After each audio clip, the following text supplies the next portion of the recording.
What up, though? Welcome to the FreeGame Producer Podcast. Yeah. My name is Brian Onrea. I am sitting here in the luxurious Bandwidth Studios in Atlanta, Georgia, in the A-Room, you feel me? Come on. And across from me, I've got the super producer, the multi-platinum producer, the 5-time Billboard #1 chart producer, Will Power in the building. What up, homeboy? What it do? How you living, man? Man, I'm good, man. I can't ever get enough of this intro, bro. Like, it's super fire, man. I love intros, man. Yeah. I do. I love intros, man. Yeah, we got to get you like some, some things to push, some buttons to push, man, to crank it up a little bit. Yeah, Go even man. harder. Yeah, man. Our guest today, as a matter of fact, Yeah. he's so dope. I was practicing this intro all day. I was practicing how to I think I did okay. You did your thing, bro. I could have did. It wasn't as good as I practiced it. Put it like that. You know what I'm saying? But that's fine. Shout out to Don Cannon. Yeah, man. We got Don Cannon in bro. the building, man. This is incredible, man, because, when you think about producers and you think about, those records that stick to your ribs, man, you know what I'm saying? Don Cannon produces them, bro. Like my one of my favorite joints back in the day was the Come on, Lil Wayne. Come on, man. Yeah. What? Yeah. Actually, you know what? It's crazy that it's Lil Wayne. I always thought it was Busta Rhymes, bro. Could be. You talking about Cannon. Yeah. Well, I think Lil Wayne did the remix. Okay, then. Cool, then. Bro, Yeah. Either way. Craziest beat ever. Still, Yeah. that beat's crazy, bro. Anyway. Yeah. Hard. So, yeah, man. We got a legend in the building today, man. So, this is super dope. Great energy. He discussing his new app, the TmrO app, man. Yeah. Real dope, man. Super dope. So that's going to be dope, man. Yeah. You know what I'm saying? What else going on? Man, we talked about it last week, but we put Josh Waters' Gelato record. I'm going crazy. seeing more and more fan videos. Yeah. And I see Josh had a dance too. He did too. Yeah. And man. Like, we kind of put a campaign together, man, on the marketing side of it to just kind of, get people engaged with the record just to check it out. You know what I mean? Yeah. It's not so much to, blow the record up, but like a lot of times, man, I find that, the first thing you want to do is just get people to go see it or go listen to it. Just see what it is that we're talking about. There's so much music that comes out every Friday. So it's working, man. The shit is really starting to catch on, man. People doing dances, We got the ice cream girls going crazy right now, so it's kind of my favorite part is bitch. And I noticed a lot of people been latching on to that. You know what I'm saying? So that's fine. All right. But yeah, check out Gelato, man, by Josh Waters. No man. doubt, You know what I'm saying? We got a dope interview coming up, man. Don Cannon, man. FreeGame Podcast. Let's get it. Free gang.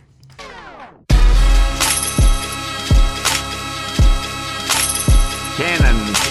Welcome back to the FreeGame Producer Podcast. We got a very, very special guest in the building. We got a legend in the building. You know what I'm saying? Oh, man. We got a legendary DJ, producer, record executive, entrepreneur. Yeah. When you talk about some of the best producers in the last 15 years, if you don't mention his name, then you really don't know what you're talking about. That's it. I'm talking about, I can name just a couple hits. Jeezy, Go Crazy. Come on. You know what I'm saying? Out the gate. Lil Wayne, Cannon Remix. Come on. Crazy. All the way to the recent hits. We just talking about the Jid record, the Comedy Machine, Scatterbrain with Jid and Ludacris, G Herbo, Hearts, you know what I'm saying?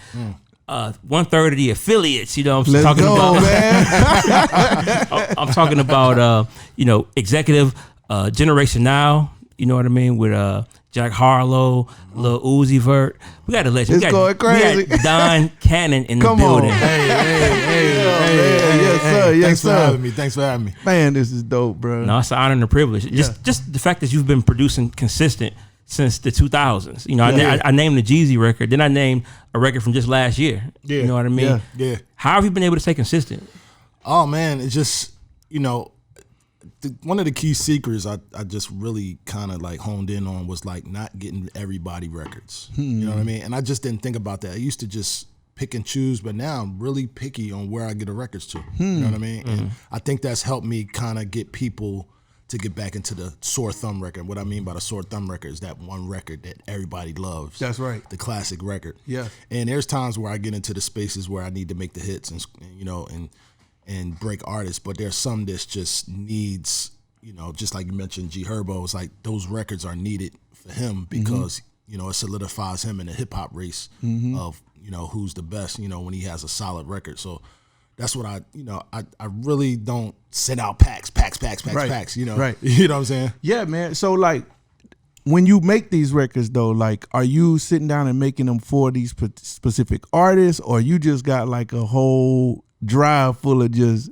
heaters that are waiting for the right person to jump on? That's funny because I do have a drive full of heaters. Yeah. But when I'm making records now, within the past 3 years, they're tailored. I love so it. when I make a record, it's like my mindset is Conway. Yeah. My mindset is Uzi. My mindset is Jack. I love it. And the reason I do that is because to stay fresh with me and just knowing how many ideas run through my brain, any producer. Yeah. I like to create these fairy tale.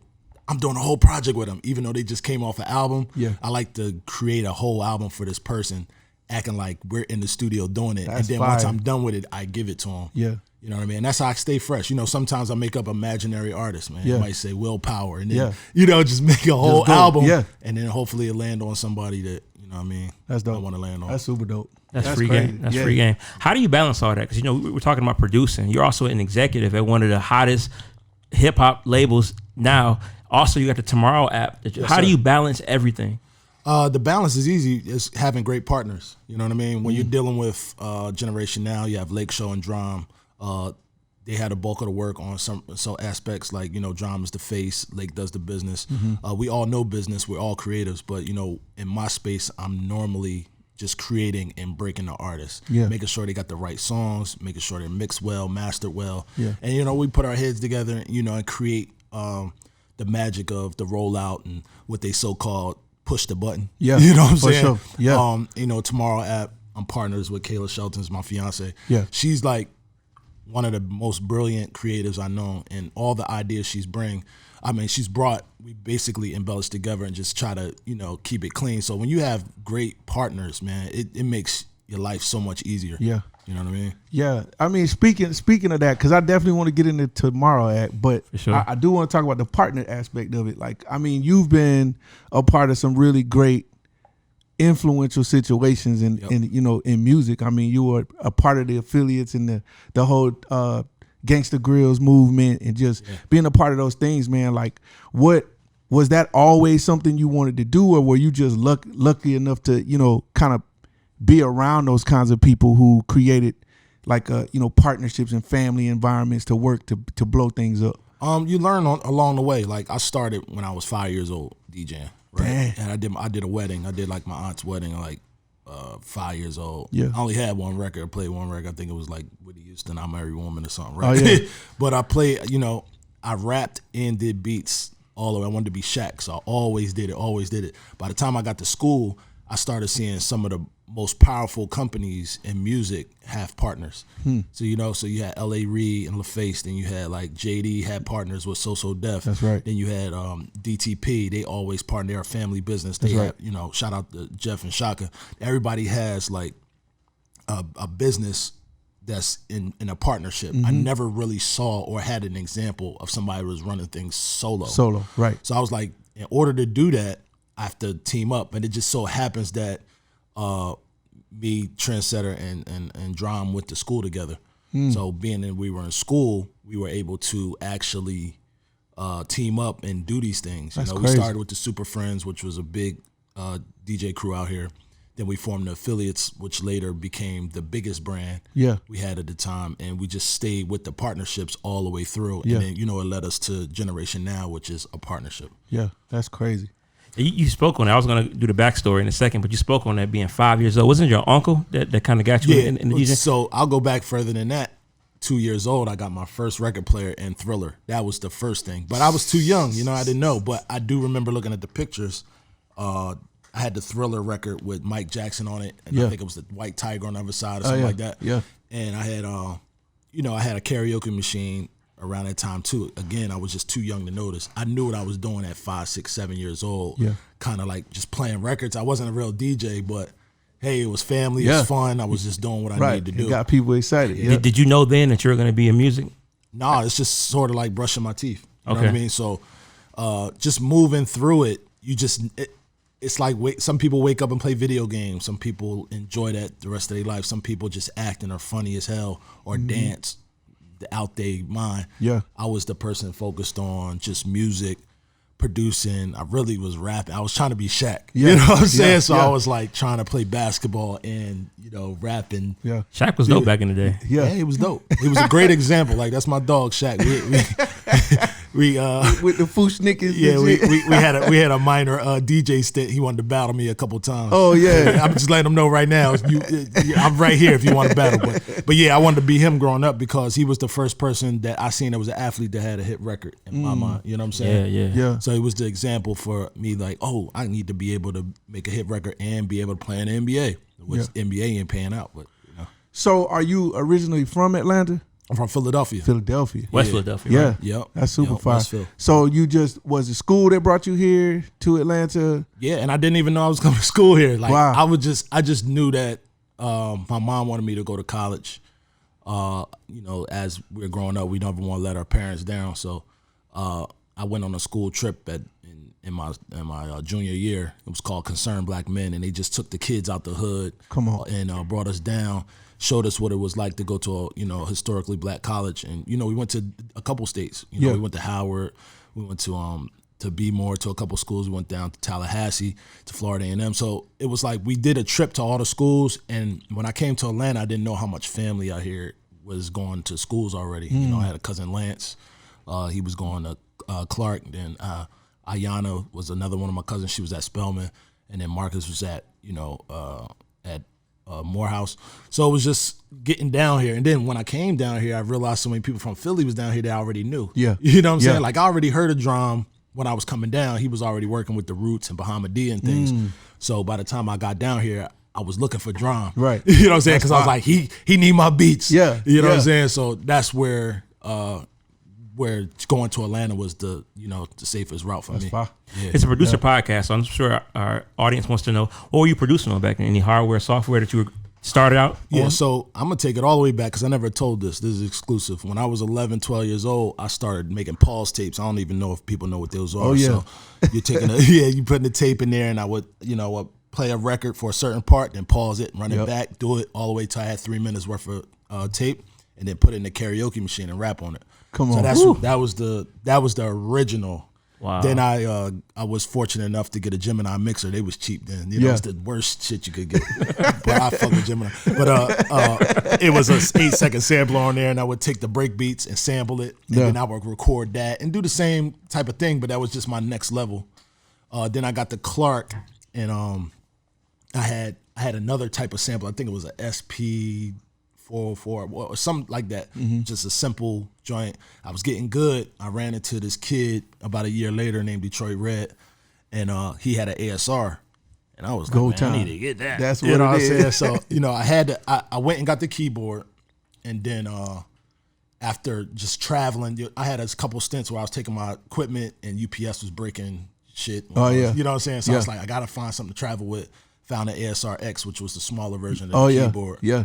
And I got into it from there. That's crazy. Detroit Red, y'all did that Man Down record together? Did Detroit Red?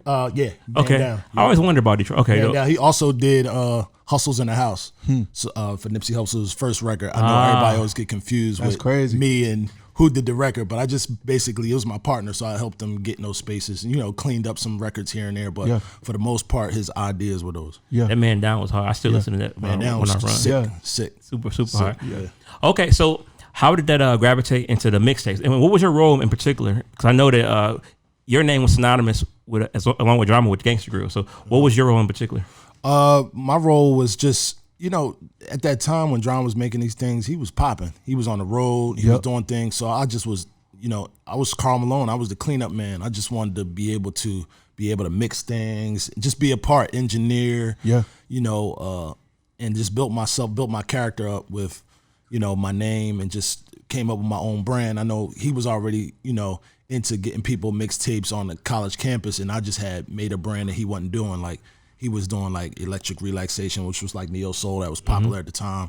Then he had Gangsta Grills, which was that brand, and then he had like Electric Avenue and all these joints, but nobody had like a hardcore R&B flip mixes with hip hop beats and stuff like that. Yeah. So I did something called the After Party, and it got real popular, and then that's what was my breakthrough in the game. That's crazy. Well, that the tag, the Canon tag, was just like you heard it. So I thought you was one and the same. You and Drama one and the same because you heard Canon. Everybody says that. Yeah. Everybody thought like I was just a ghost or something. So I was like, I was cool with it because for a long time I was able to do stuff mysteriously anyway. Just do beats and do things and not get the people knocking down my door for stuff until I got really popular. Yeah, man, I appreciate the path that you've taken because that's one of the things we talk about on this podcast is like how to be of service. Yes. Like when if you're not quite on yet, but you're around people who are, or you're around people who are making moves, like finding your space by just being able to provide what's missing,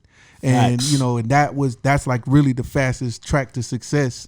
Is just being a service, and I think that with you speaking on that just kind of opens up to why you're where you are now. I think it has a lot to do with, your position now because it's like you came in just trying to help. And also seeing it like, not to cut you off, like I came from a religious background family. Mm-hmm. So, their whole thing, even my mom is always service. Mm-hmm. You know what I mean? So, it plays both, you don't get to see that as a youngin', but as you get older, I'm like, oh, one of my gifts is service. That's right. You know what I'm saying? So it's funny you bring that up. Nobody's ever brought that up. Yeah. Nah, it's right there, man. Yeah, it's our theme is being of service. One of our early episodes, someone said it, and we just always talk about it. Donnie Scant.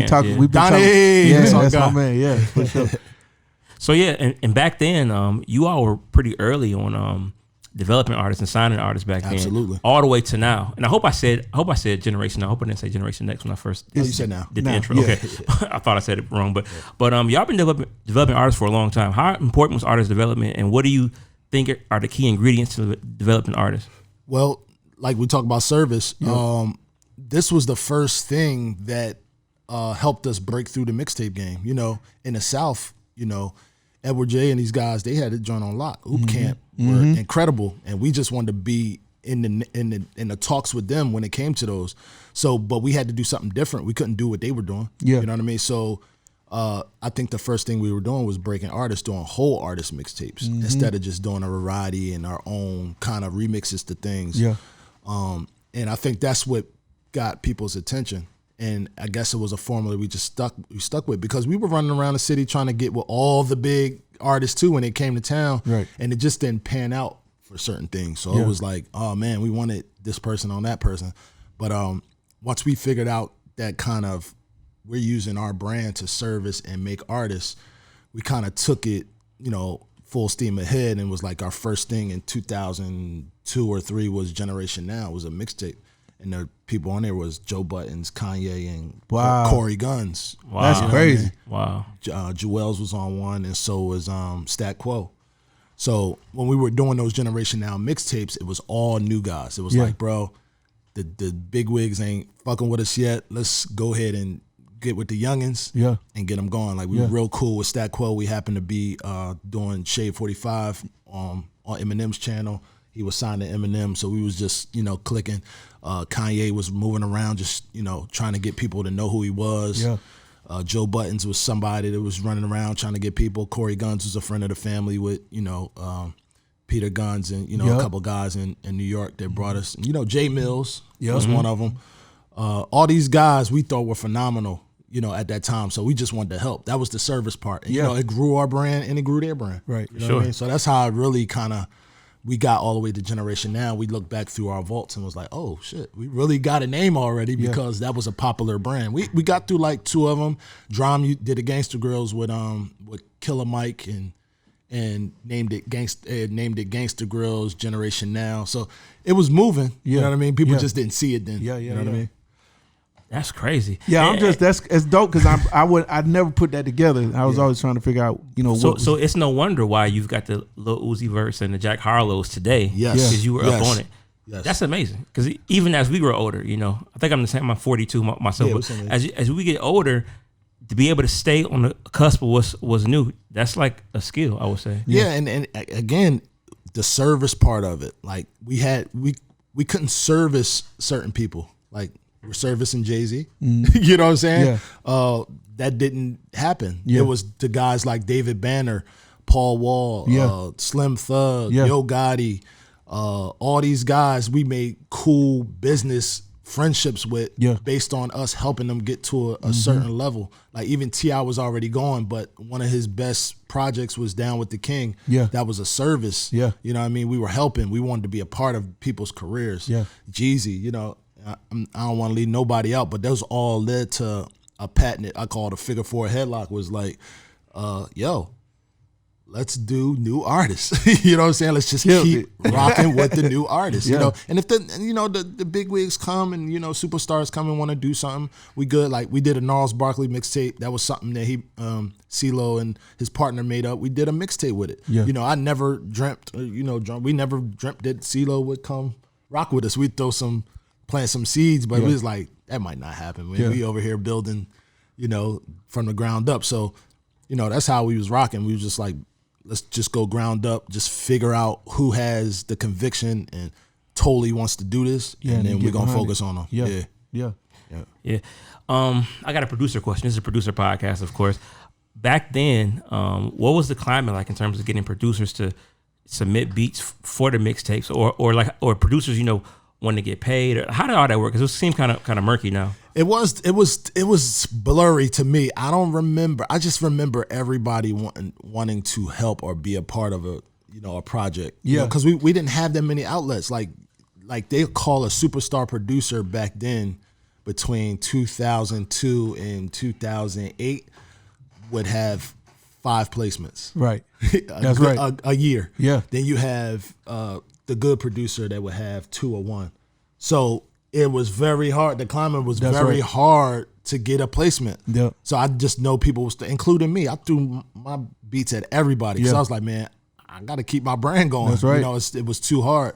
It was no Twitter. It wasn't no Instagram. It wasn't me finding beats like this or running outside and getting beats like this. It was just basically make yourself what it is. Like you have to go. Like Go Crazy was T.I.'s freestyle. You know what I mean? And I remember we went to like Jeezy's party at, like, I think it was 112 at the Riviera, and when the party was over, I just remember playing Go Crazy in a club back to back, not as people were walking out, because it's like, I want people to hear this joint. This is my only record. Yeah. You know what I'm saying? So when I did that, when I was playing that, Jeezy wound up coming like, bro, I need that. I'll cash you out right now. Come on, I want that man. beat. What's happening? What's happening with that beat?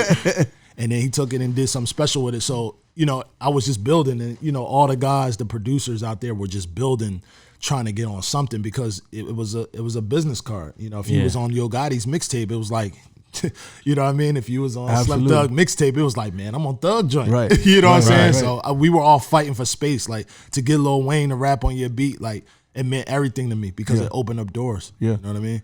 Yeah. So my follow-up question for that is today's climate. It seems like, I don't know how you feel about it, but it seems like streaming has kind of replaced mixtapes, I guess. Yes, so absolutely. Being that streaming is a part of services that pay, you might argue over what the pay is, but it does pay something. Mm-hmm. How does that benefit or harm producers today? It creates business. So if you have your business together, which most producers do now because the literature is out there, the education is there. Mm-hmm. So for the most part, that you're going to get paid. Nobody's trying to really stiff you right now. There's some independent things that might, you got to figure out. But for the most part, everybody's trying to pay you because they don't want no lawsuits. They don't want to get in nothing bad. So I think the climate has changed because it's allowing people to get paid now. Like before, it was like I chalked it up. Yeah. You know what I'm saying? Right. I bought a $100 record with an exclusive sample on it. Right. And I made it, and you just put on a mixtape. It just is what it is. I'm gonna just live off of it. Yeah.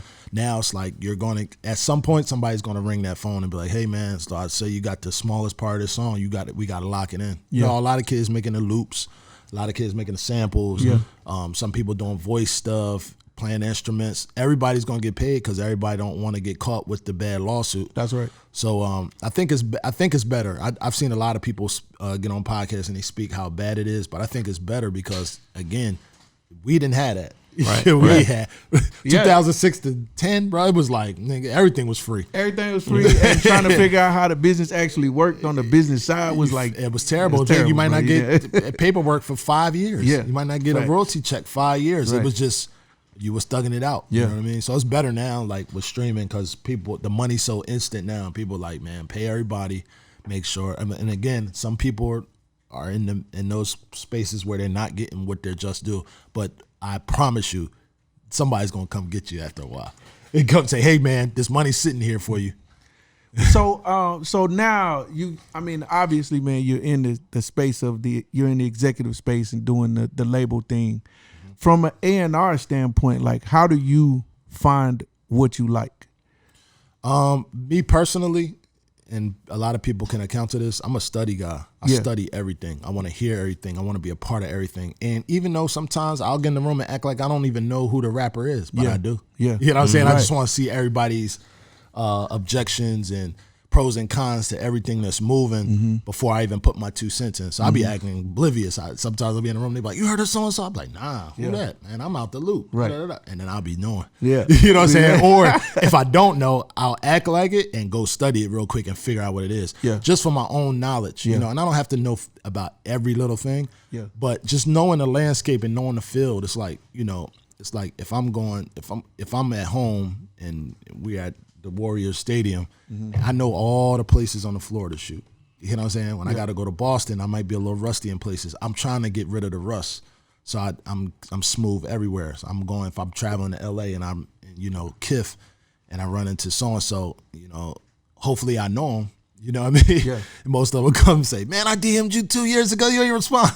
But at least I know the landscape. But, you know, going back to just finding out, like, A&R and just finding out who's hot. You know, I have people around me. They inform me about certain things. But just me in general, I like to stay fresh. Yeah. You know what I mean? Well, so we've been having a lot of discussions about, like, analytics and then artistry and the mix of the two. When you're considering what you're looking for, or you're just kind of, you know, trying to find the next thing, how much of a balance is involved there? Are you still like a full artist A&R or, you know, because it's all business. We all understand that, you know, what has to take place, but how do you approach it in this day? Me, the type of person I am, I'm never into the gimmick. I'm never into analytics. Yeah. I don't like numbers, actually, because that'll tell you something false about something that's really a diamond. Yeah. And a lot of our artists, we have huge numbers on. You know what I mean? And it could be a gift and a curse. The huge numbers could mean something more than what it actually is. But honestly, I think the analytics and the growth and all that it helps. But my initiation, you know, what I'm looking for is like, are you a great artist? Are you convicted? Yeah. Do you have a vision? Can we help you live out your vision? That's it. That's it. That's point blank. And I think that I say that for my whole squad. Sometimes we get dragged into the analytics conversation and who's bigger on TikTok and all that. And sometimes that helps. I may have an artist that needs to go to television and not be an artist. Yeah. Well, this needs to be a stepping stone first to get there. That happens. But in some shape, form, or fashion, they're a superstar in our eyes. Yeah. So I just want to make sure that people know, for our team, we don't care about how many followers you got. Yeah. How many, can you rap? Yeah. Can you sing? Can you make beats for real? Do you know what hip hop is? Do you know what rap is? Do you know what R&B country is? Like, we want to know that. Like, I want to know that. I want to know that you really want to do this. You know, we've dealt with people that were street guys and wanted a way out and didn't give a fuck about nothing. Yeah. They didn't care about Slick Rick, Jeezy, nobody. Right. They just was, I'm trying to get out. Yeah. We're talented though. Yeah. So there's been times where we lived through that conviction of where'd you want to go, and they turned out into be super duper stars. Yeah. You know what I'm saying? So it's never analytics. It's always conviction, vision, and how we think we can rock with the artists. That's super dope. So talking about growth and development in terms of analytics, I saw some old footage of both Jack Harlow and Uzi Vert, and you can tell like pre getting generation now, and you can tell like the growth. Yep. So that's just a testament to. I'm sure they didn't have great analytics when y'all signed them. Yeah, neither one of them had analytics. I mean, analytics wasn't even really popping when Uzi was there. You know what I mean? When we were really working with him, it wasn't analytics. It came a little later. Jack was born in the analytics game, but again, we looked past that. We were just looking at how much he loved music and how much he wanted to be great. It was nothing going to stop him. I always tell people all the time, the artists we picked, they were going to do it on their own anyway. Yeah. We just helped them. We developed them. We made them into the bigger superstar that they might have seen for themselves, but they were always convicted. Some shape, form, and fashion, if it was on the big stage, them guys was going to be on somebody's corner rapping, doing something. They just love it too much. Yeah. You know what I mean? Yeah. Yeah, somebody said that same thing a couple weeks ago. Yeah. Ray Daniels said it, I believe. Yeah, the that. motherfuckers love it too much, bro. I see it all the time. It's like the conversations we have with them, like the I always say conviction. They just in it, bro. They're in the game. Yeah, man. It's I think laser focus. Yeah, the superstars, it's on them, man. It's on them when you way before they become what they are. Yep. You know what I mean? Yep. But also though, everybody can't see that. Like I think that you gotta like. I give props to you on that, you know, and your whole team, because it's like, bro, some people just don't know what that is either. You know, it could be right in front. I've seen it be in front of some people, and it's like, you know what to do with that. So yeah, the competition of us too. Like me and Dron, we're like competitive with each other in a lot of things. And one of the things we're competitive about is we just have a love for hip hop and where it can go. We still have that drive. So it's like, you know, when we're all, they call us the 3-headed monster. When we're all together, we're arguing. Yeah. Profusely. We're doing so much trash talk, so much everything, nothing in like harm's way, but just we're always, those conversations tell you we love it. We talk, you know, dirty about each other just in competition. Yeah. I love it. It's like playing ball. Like y'all on the court. Exactly. Like playing ball. Yeah. We talk crazy. This is every day. Yeah. Even with, you know, me and Uzi might have conversations and we just talk shit all day. Me and Jack, we talk shit. That's what Jack will be like, yo, you talk shit, bro. Yeah. You know what I mean? We all just, it helps, you know, strengthen the bond with competition. That's all we're in for. We're competitive, not like we're going after every rapper in the world, but we're like competitive to get in our own lane and race and win big on our time. So that's just where, you know, our head's at. That's why it's like that. That's super dope. That's dope, man. Yeah. Speaking of winning big, I know this TmrO app. I was checking it out earlier today. Yeah. Yes, sir. I think it's a dope, groundbreaking thing for creatives. Yep. So tell us about TmrO app and how the listeners can get involved with it. TmrO app is a creative marketplace, man. And talking back to service, I want to be of service. You know, when Kayla brought me the idea, I thought it was brilliant because we always have people coming to us that's trying to be photographers, videographers, stylists, producers. I get producers all day long, artists all day long. And I wanted to figure out how we can get everybody in a strong community fighting together to get creatives to work with some of these teams. They don't have the outlets. Yeah. And then here's your outlets. Like we have, you know, the creators, then we have the clients. The clients could be QC, and QC is looking for all the best videographers. That's right. And the best thing about it is the creatives can get paid. A lot of times people are meeting people on IG and meeting people through social places. They'll do this work and never get paid. Never get paid. And one of our things is like get paid as early as tomorrow. That's the best thing, bro. Yeah. Like, you know what I mean? And we're working on the music projects. Like our focus at first with the app was like getting all creatives done. Now we're like, hey, when I was going out, everybody wanted to be a part of the music industry. That's right. You know what I mean? Everybody wanted to produce, wanted to do. Some people don't want to do that. They just want to be a road manager. This app is allowing you to get to a place where you get into those pockets. That's fire, bro. And get paid for it. Yeah. And it's not a bunch of extra talking. Like we don't have a social app aspect where you're doing a whole bunch of talk and, you know, a girl might be cute that does photography and you want to just try to talk to her, but you want the for it's like real work. Yeah. And it's good, it's safe for you, and you get paid. Yeah. So, you know, the service part of it was great, man. When we had the idea and we just honed in on the idea of music and it just kept going. You know, we've been out maybe 2 years. This the year, the last 60 days where we've seen the most growth, just getting into music and people being around and just talking about it and just being a part. It's just a community, bro, and educating that community to get to the place where we want them to be. And that's these creatives, man. They're really important to us, man. For real. I mean, I think it's gonna do great because I know for me, I'm creative in several ways. So, you know, if we got to do a photo shoot and I don't have enough people to help with that or this, that, and the third, it's like that's a great way to do it. Atlanta's such a big place, and it's also so many creatives that like you almost have to be kind of like co-signed to get work sometimes. That's a fact. I think that always was, it's a good thing in some ways, but it's also a hindrance because it's like, you know, if you don't know somebody, you might miss out on a great opportunity. And I think this app will do a great job at putting all of the people in the same place. So now I could go check in different, you know, I don't know, what is it, like libraries, I guess, to find portfolios of who I want to work with. If somebody's got the work, it's on. So you can post if you're like a photographer or a producer. You can just post, make a profile, and say this is what I offer. These are my prices, and somebody else could search for that. Absolutely, and find that. Man, so that's what I'm doing. I'm actually finding artists and producers through the app now. That is crazy. Yeah. So when people are hitting me, it's like, yo, put it all in one space. I have 99 DMs. If you come here, I can look through things and see what I want. Yeah, that's without all the extra stuff. You see what I'm saying? You know, that's dope, man. There used to be models used to have these kinds of apps. Yep. Like there was like this Model Mayhem type of thing, I guess, back in the day. And that's where, we used to, like, whenever you want shooting a music video and you needed to find girls like you or guys or whatever, you would go on this app and all of their info was there, portfolios of all kinds, and you could figure out what they cost, what their rates are, like how do you get them to be down with what you're doing. And with TmrO app, we're remote too. So we're finding people all over. Atlanta's the hub where we built it, but it's remote. Like I paid a guy in London to do some artwork for me for an NFT. That's fire. You see what I'm saying? So it's really remote. It's a great place for people to be. But I'm me myself. I'm on it looking. Yeah. I'm trying to find something. So for those that don't understand, so as a creative, I would go and just create a profile. Yep.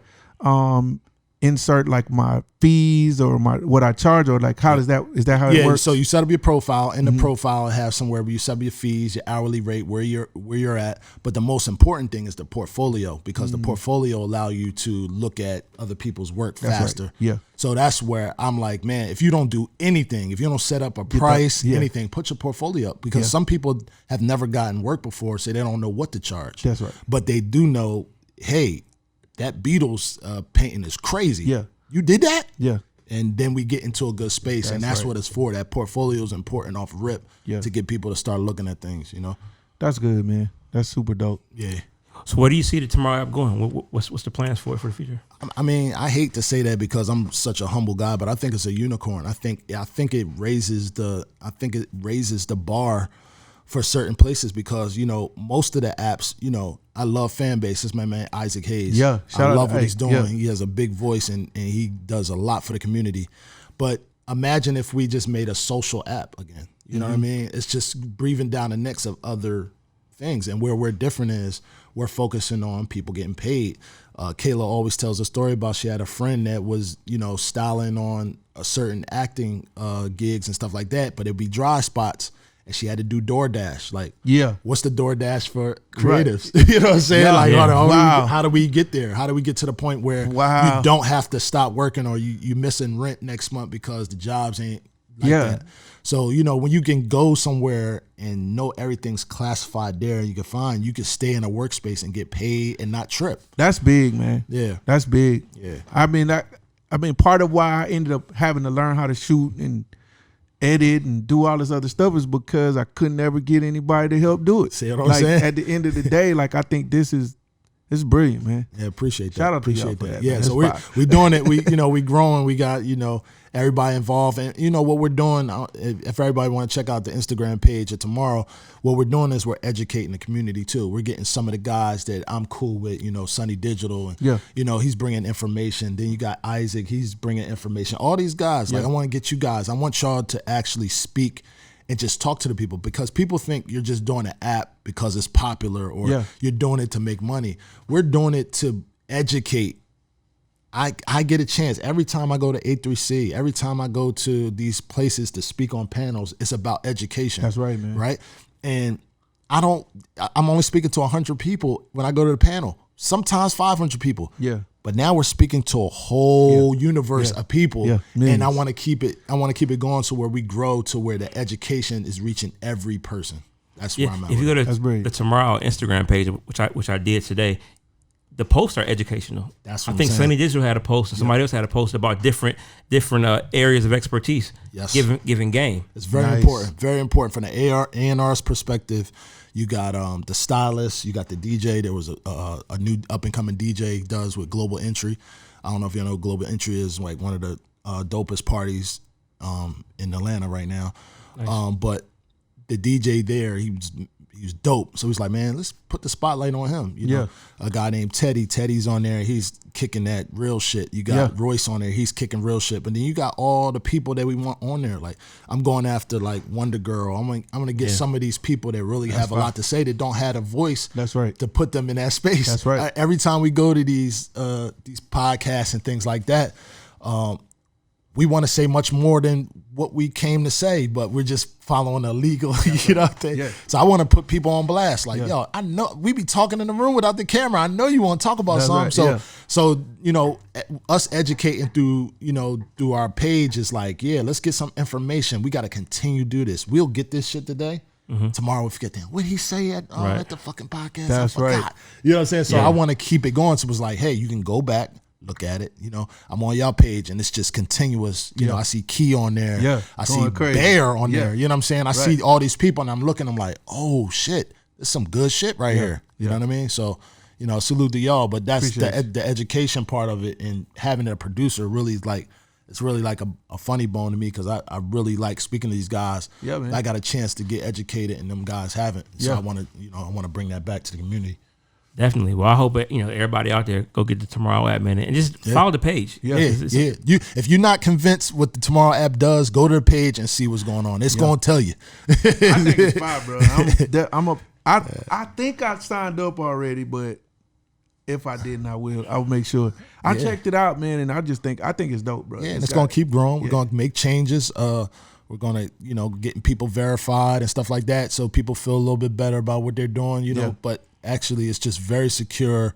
You're paying through Stripe. It's on there, and when your job is done, you click a button, you get paid. You know what I mean? Bro, I want to give you flowers on just, you guys are smart, man, on that. Like, I think you and your lady, man, this is brilliant. Brilliant. Like, I want people to do more of this, move on your ideas. Because as much as you're talking about it, bro, it seems like something that it's been missing this whole time. It's like, duh, but y'all did it, and it's really smart. It's really a brilliant app.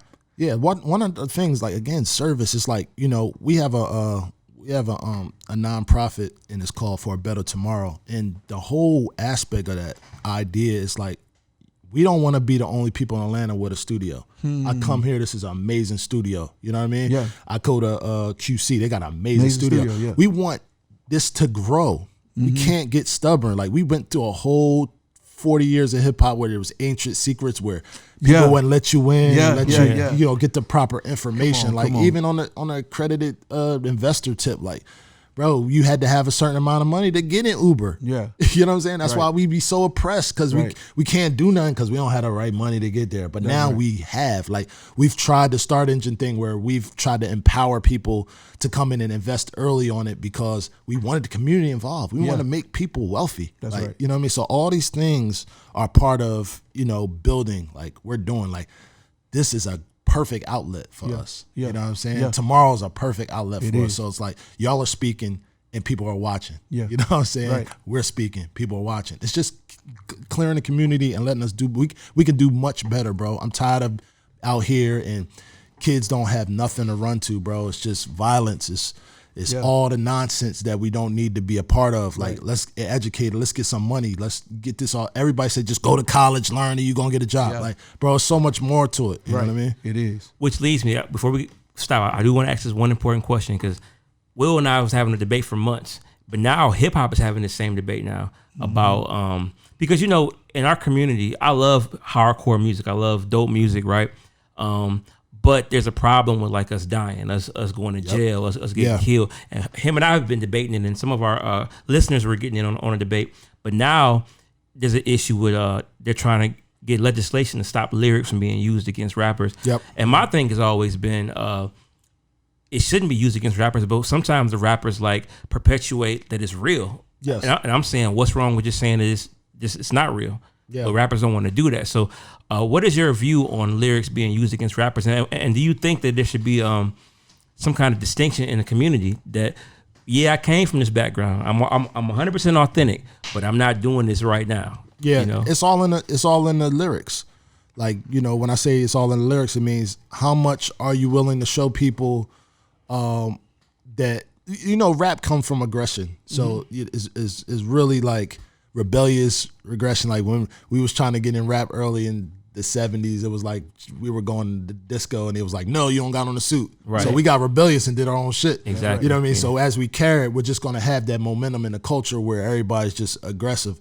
So the competition, aggression of it, like in the early 90s, like we had a lot of the hardcore rap, but a lot of it, like I was listening to Grand Puba the other day and I was listening to another record and one of the records was like, yeah, if you come over here and mess with us, then we gonna show y'all what we ain't supposed to be messed with. Yeah. Right. And now it's like, man, I'm gonna go kill instantly. And it'd be like, nah, like let's show people that we ain't all about violence. Like I'm not saying we gonna make a whole bunch of like, you know, happy-go-lucky records, but we have to kind of like show people that the lyrics don't mean as much as they do. And they won't use it. That's the key. Like we're writing legislation because it's like, yo, it's freedom of speech and all that. But if we do less of it, it won't be somewhere where they're going to get, you know, some type of maybe proof or non-proof of what's going on. It's just the rap and what you're saying is building, it's showing the world what kind of character you have. Yeah.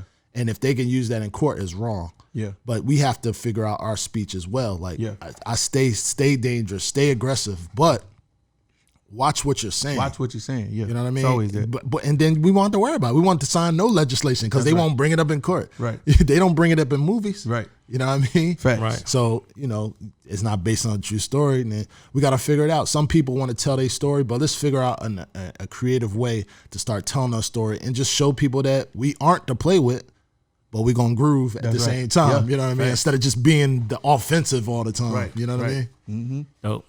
That's the legend speaking, man. Yeah, it is. So listen, man, tell everybody, man, where we can find all things Cannon and all things TmrO. Okay, I made it real easy for everybody. I made all things Don Cannon. So if you're on Twitter, it's Don Cannon, spelled with 2 N's. If you're on Facebook, it's Don Cannon. If you're on Instagram, it's 2 N's in the Cannon. And then TmrO app, man, TmrO. Yeah. You can find that app. It's very important. If you don't get onto it, you'll get on it sooner or later because you're going to realize how much asset has become to your life. And that's where I'm after. Like, you know what I mean? Yeah, it is. I appreciate y'all for having me, man. Man, thank you so much for coming, bro. Yeah. FreeGame Podcast. No doubt. Free gang. Thank you so much. Classic right there, bro. This was the classic. Yeah, really appreciate you. Really appreciate you.